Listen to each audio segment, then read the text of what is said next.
Bien, alors je vais chercher le texte et le déposer dessus. Alors ça pourrait être le texte vectorisé et déjà épaissi, ça pourrait être le texte non vectorisé.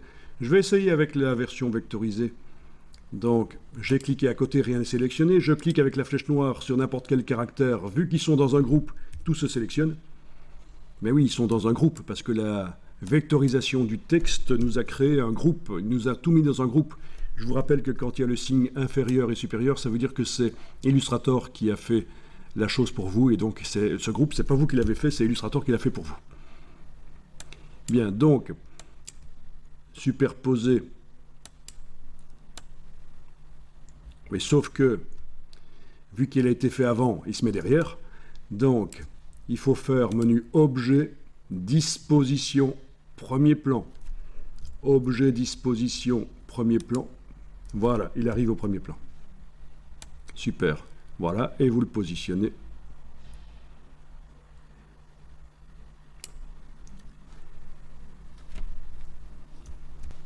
Vous pouvez changer la couleur de fond. La case fond est à l'avant-plan pendant que je suis en train de travailler sur cet objet vecteur. La case fond est à l'avant-plan.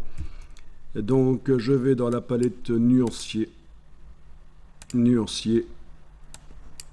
Choisir une couleur.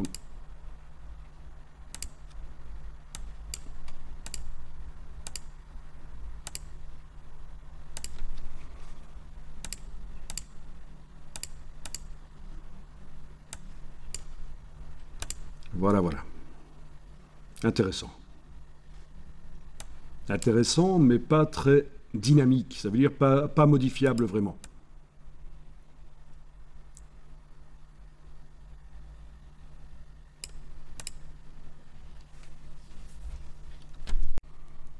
Donc, sélection à nouveau du texte rangé, ici, chez moi.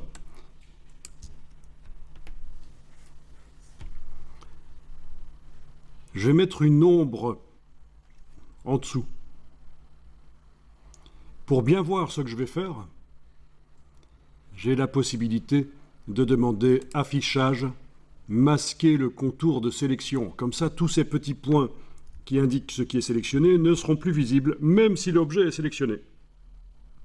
Masquer le contour de sélection, vous pouvez utiliser le raccourci en fait. CTRL H sur le PC, commande H sur le Mac, oui. Donc, c'est comme un interrupteur à bascule, le raccourci active et désactive l'affichage des vecteurs. Voilà, donc l'objet est toujours sélectionné, mais on ne voit plus les vecteurs. Comme ça, je vais bien voir ce que je vais faire ici, l'ombre. Et donc, vous allez dans Effet, Spécial, Ombre portée. Je vous l'ai montré précédemment quand j'ai fait l'importation du texte, le titre de magazine. Je l'ai importé sur une page et puis j'avais mis de l'ombre. Et voilà. Donc, c'est Effet spécial, Ombre portée. On a les réglages de l'ombre portée ici, mais vous allez cliquer sur OK directement. Et surtout, si vous voulez modifier l'ombre portée, vous ne retournez pas dans Effet spécial ombre portée. Parce que si vous essayez de faire ça, Illustrator va même repérer que vous êtes en train de faire une bêtise. Effet spécial ombre portée. Si on y retourne, Illustrator vous met un message. Attention, ceci appliquera une autre instance de l'effet. Donc vous allez mettre un deuxième effet d'ombre portée. C'est pas comme ça que vous allez modifier l'ombre portée en mettant un deuxième.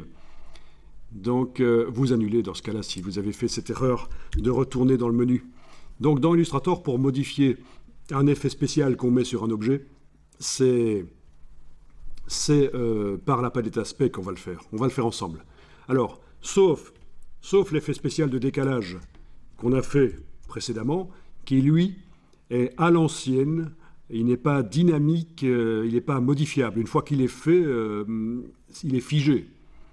Ce décalage, cette forme, c'est figé. Il n'est pas possible de la modifier. Mais l'ombre, oui. L'ombre, elle est dynamique. Ça veut dire modifiable. Dynamique, ça veut dire modifiable en infographie. Alors justement, comment est-ce qu'on fait? Bon, l'objet est toujours sélectionné, on est d'accord. Si je fais CTRL H, je vois qu'il est sélectionné. CTRL H, voilà, commande H sur le Mac, ce qui correspond donc à affichage, afficher le contour de sélection, affichage, masquer le contour de sélection, voilà. Alors, on va aller dans la palette Aspect. C'est la première fois qu'on va dans la palette Aspect. Menu Fenêtre, Aspect. Une des palettes les plus importantes dans Illustrator, je vous l'ai dit, et vraiment une révolution.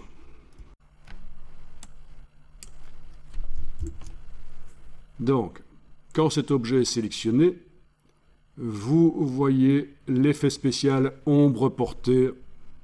Donc c'est un groupe qui est sélectionné, c'est ce qu'il vous montre. C'est un groupe qui est sélectionné. Effet spécial ombre portée, c'est un hyperlien. Vous pouvez cliquer sur cet hyperlien et ça fait réapparaître la boîte ombre portée. C'est comme ça qu'on modifie un effet spécial. Alors ici, il a été mis sur un groupe, pas sur un objet, mais le principe est le même. Il apparaît, quand le groupe est sélectionné, il apparaît dans la palette aspect. On clique sur l'hyperlien ombre portée. Et généralement, on dit qu'une ombre à 40%, c'est pas mal. Vous pouvez tester 40 à la place de 75, touche tabulation. Voilà, on a une ombre un peu plus discrète.